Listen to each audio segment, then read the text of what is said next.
Every year people go missing in national parks.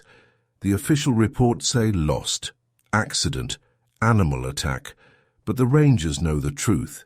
They've seen things they can't explain, found evidence that doesn't make sense, watched people vanish in ways that are physically impossible, and they're not allowed to talk about it. Tonight I'm sharing 5 true stories from park rangers and employees, people who worked in national parks for years, people who finally decided to speak. These aren't theories, these aren't rumors. These are first-hand accounts from the people who search for the missing, and sometimes find things they wish they hadn't. After tonight, you'll understand why some rangers quit, why others refuse to work certain areas, and why the official reports never tell the whole story. Something lives in our national parks. The rangers know what it is, and now, so will you. They found him 3 days later, alive, unharmed, 40 miles from where he disappeared, but he couldn't explain how he got there, or where he'd been. This story was shared by a retired park ranger named Richard, 32 years with the National Park Service. He'd seen everything: accidents, animal attacks, people who wandered off and never came back. But this case was different. June 2016, a family camping trip in a major national park. I won't say which one. Richard asked me not to. A 6-year-old boy named Tyler wandered away from the campsite, just for a moment. His parents turned their backs for less than a minute. When they looked again, he was gone. Search and rescue was called immediately. Richard led the team. They searched for 3 days. Dogs, helicopters, hundreds of volunteers. Nothing. No tracks, no clothing, no sign that Tyler had ever existed. On the 3rd day, a hiker found him, 40 miles away, on the other side of a mountain range, in an area that would take an adult 3 days to reach on foot. Tyler was sitting on a rock, clean, uninjured, not hungry, not thirsty. 3 days in the wilderness. A 6-year-old, alone. He should have been dead. When Richard reached him, Tyler was calm, eerily calm. "Where were you, buddy?" Richard asked. "What happened?" Tyler looked at him with empty eyes. "The tall man took me," he said. "He said I wasn't the right one, so he brought me back." Richard asked what the tall man looked like. Tyler shook his head. "I'm not supposed to say. He told me not to tell." They took Tyler to the hospital. Physically, he was perfect. No dehydration, no exposure, no injuries. But his shoes were gone. And his feet, they were clean. Spotless, like he hadn't walked a single step in 3 days. Richard interviewed the family, wrote his report, submitted it to his supervisors. A week later, he was called into an office. His report had been edited. The part about the tall man was gone. The impossible distance was explained as a mapping error. The clean feet weren't mentioned at all. Richard was told to sign the new version, told that the original would cause unnecessary panic. He signed it. He wasn't proud of that. But he kept his own copy, and now that he's retired, he's ready to talk. "I've seen a lot of strange things in those parks," he told me, "but that boy, something took him, kept him for 3 days, then returned him." He paused. "The question that keeps me up at night is why. Why wasn't he the right one? And what happens to the ones who are?" The voice was calling for help, but the frequency it was using hadn't been active in 20 years. This story comes from a ranger named Sandra. She worked night patrol in a remote section of a national park in the Pacific Northwest, August 2019.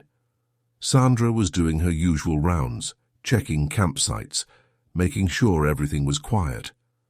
Around 2 a.m., her radio crackled. Static at first, then a voice. "This is Ranger Station 7.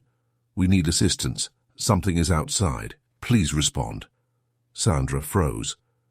Ranger Station 7 had been closed since 1999, abandoned, no power, no equipment. She keyed her radio. "This is Patrol 3. Who is this? What's your position?" Silence. Then the voice again, clearer this time. "This is Ranger Station 7. There's something outside. It's been circling for hours. We can hear it breathing." Sandra's blood ran cold. She recognized the voice. Not personally, but she knew who it was. David Chen, a ranger who'd worked at Station 7 in 1998. He disappeared during a night shift. Search teams found the station empty, door wide open, radio still on. David was never found. Sandra tried to respond, tried to get more information, but the voice just kept repeating, "This is Ranger Station 7. We need assistance. Something is outside." Over and over, like a recording, like a loop. Sandra drove to Station 7 that night. She doesn't know why. Some part of her had to see. The station was exactly as it had been for 20 years, abandoned, overgrown, windows dark. But as she approached, her radio crackled again. "You shouldn't have come here." Different voice this time. Deeper. Wrong. "He's ours now. They're all ours."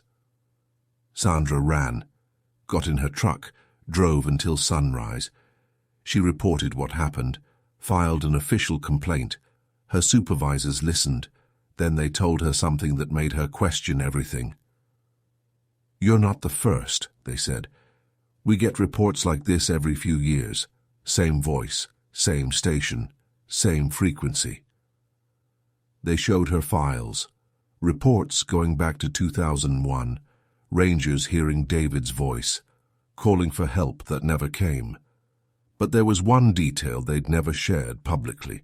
In every report, the Rangers described hearing something else, behind David's voice, in the background, breathing, heavy, wet, and sometimes laughter. Sandra transferred to a different park a month later. She still works as a ranger, but she never does night patrol anymore, and she keeps her radio off after midnight. Her footprints stopped in the middle of a clearing. No sign of a struggle, no animal tracks, no drag marks. She just stopped existing. This story was shared by a search and rescue volunteer named Marcus. He'd worked with park rangers for 15 years, seen hundreds of cases, but this one stayed with him. October 2020. A solo hiker named Jennifer went missing in the Rockies. Experienced outdoorsman, proper gear. She'd done this trail a dozen times. She never checked in at the next campsite. Marcus joined the search team the next morning. They found her trail easily. Clear boot prints in the mud, heading north. Normal pace. They followed for 3 miles. Then the tracks stopped. Not at a river, not at a cliff, not at any natural boundary. In the middle of a clearing, open ground, nothing around for 100 feet. The last boot print was perfect, complete. She was mid-stride, and then nothing. Marcus searched the area for hours. No tracks leading away, no disturbance in the grass, no sign of anything. This wasn't the first time tracks ended like this. It was just the first time he saw it himself. It was like Jennifer had been lifted straight up into the sky. They never found her. Not a backpack, not a piece of clothing, nothing. But Marcus noticed something else that day, something he didn't put in his report. At the edge of the clearing there was a tree, old, massive. And in the trunk, at about 7 feet high, there were marks, scratches, like something with claws had climbed up. Fast. Marcus measured the space between the scratches, 3 feet apart. Whatever made them. It was big. He took photos, showed them to the head ranger. The ranger looked at the photos for a long time. His face went pale. "I've seen marks like this before," he said quietly. 3 times in 30 years. Marcus asked what made them. The ranger didn't answer directly. "We don't talk about this," he said. "We don't put it in reports, because if people knew what was really taking them—" He paused. "No one would ever visit these parks again." Marcus never saw the photos again. They weren't in the official file, weren't mentioned in any report. Jennifer's case was closed as missing, presumed lost. But Marcus knows the truth. She wasn't lost. She was taken. And whatever took her, it's still out there, waiting in the clearings, watching from the trees, for the next person who walks by alone. Every night at 3:17 a.m., something walked past Campsite 17. This story comes from a campground host named Ellen. She'd worked at a popular national park campground for 4 summers. Easy job, nice people, beautiful scenery. But she learned quickly that something was wrong with Campsite 17, July 2021. Ellen was doing her late-night rounds, walking between the sites, making sure everything was quiet. She checked her watch. 3:17 a.m. That's when she saw it. A figure, walking down the path toward Campsite 17. Ellen assumed it was a camper. Bathroom run. Nothing unusual. But as she watched, she noticed something strange. The figure wasn't walking normally. It was moving smoothly. Too smoothly. Like it was gliding. And it wasn't making any sound. No footsteps, no rustling, nothing. It stopped at Campsite 17, stood there for a moment, facing the tent. Then it turned, looked directly at Ellen. She couldn't see its face, too dark, but she felt it looking at her, staring. Then it walked into the trees and disappeared. Ellen didn't sleep that night. The next morning she asked the campers at Site 17 if anything strange had happened. They went pale. "We heard something outside our tent," they said, "around 3 a.m. breathing, right outside the fabric. It stayed there for almost an hour." They packed up and left that day. Ellen started watching Site 17 more carefully after that, every night, same time. 3:17 a.m.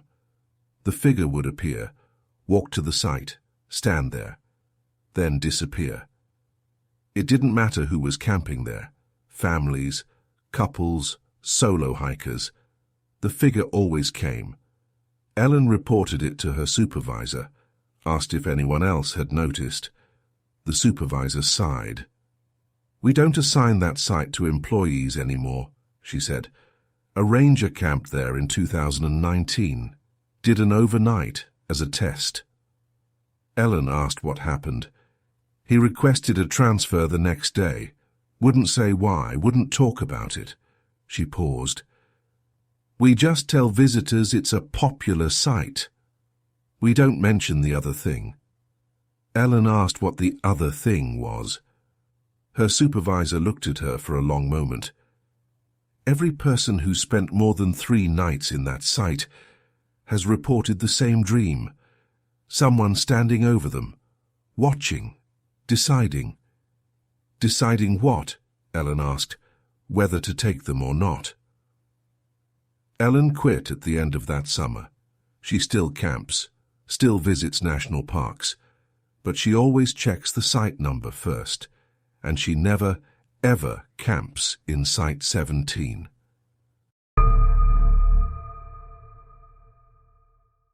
I gave 30 years to the National Park Service. Now that I'm retired, I'm going to tell you what really takes people. This is the final story tonight. It comes from a man I'll call Thomas, 30 years as a ranger, high-ranking, access to files most people never see. He reached out to me after seeing my other videos, said he was tired of keeping quiet. "You want to know what takes people?" he said. "I'll tell you, but you're not going to like it." Thomas started at the beginning. In his first year, a senior ranger pulled him aside, gave him advice. "You're going to see things out here that don't make sense. People who disappear and come back different. Tracks that end in the middle of nowhere. Screams in the night with no source." The senior ranger looked him in the eyes. "Don't investigate. Don't ask questions. Just write what they tell you to write and forget about it." Thomas followed that advice for a while, but after a decade he started keeping his own records, unofficial, hidden, dates, locations, details that didn't make it into official reports. He noticed patterns. The disappearances weren't random.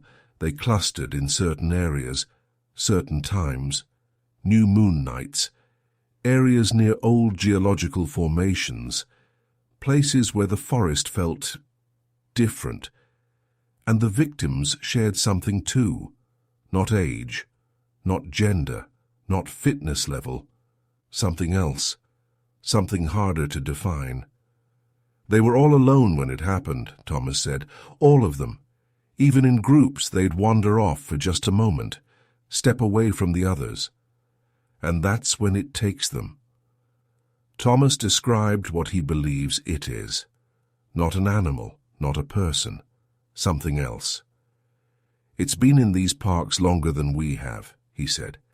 "Maybe longer than people have existed. It knows the land, knows the patterns, knows when someone is vulnerable. He believes it's intelligent, patient, selective." "It doesn't take everyone," Thomas said. "Just certain people. The ones who fit whatever criteria it uses." Thomas thinks the parks know, the higher-ups, the ones who see all the reports. There's a reason certain areas are closed for maintenance that never gets done, a reason some trails get rerouted for safety concerns that are never explained. They can't stop it, can't catch it, can't even prove it exists. So they do the only thing they can, they manage it, keep the numbers low enough that people don't ask questions. I asked Thomas if he had any advice for people who visit national parks. He was quiet for a long moment. "Stay with groups," he said. "Never wander off alone, not even for a minute.